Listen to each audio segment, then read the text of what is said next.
एक साहूकार था। उसके कोई बच्चा नहीं था।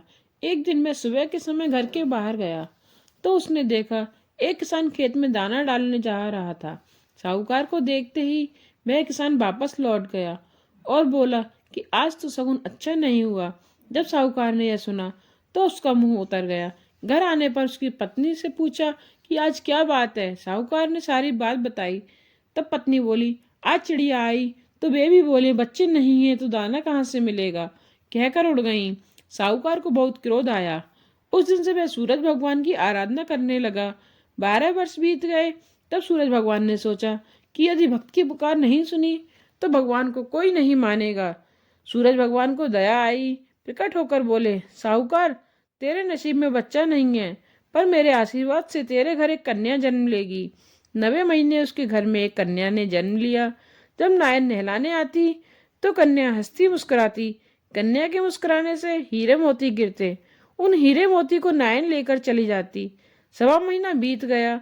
तब साहूकार की पत्नी नायन से बोली, अब इसे मैं नहला दूंगी। जब वह उसे नहलाने लगी तो बच्ची के हंसने पर हीरे मोती गिरे। अब वो समझ गई कि नायन ने तो खूब हीरे मोती इकट्ठे किए हैं।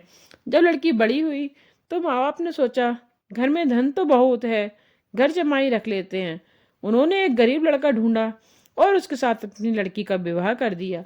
माँ दिन उगते ही बेटी को उठाने जाती और उसका मुंह देखती।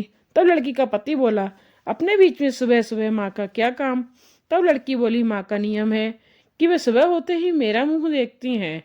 दूसरे दिन वह सुबह उठा तो उसका मुंह देखा और उसके मुंह से हीरे मोती बिखरे। अब वह समझ गया कि इसलिए ही सासू माँ इसका मुंह पहले ही देखती हैं। थोड़ी देर बाद लड़की की माँ आई तो हीरे मोती नहीं मिले। माँ समझ गई कि जमाई को पता लग गया है।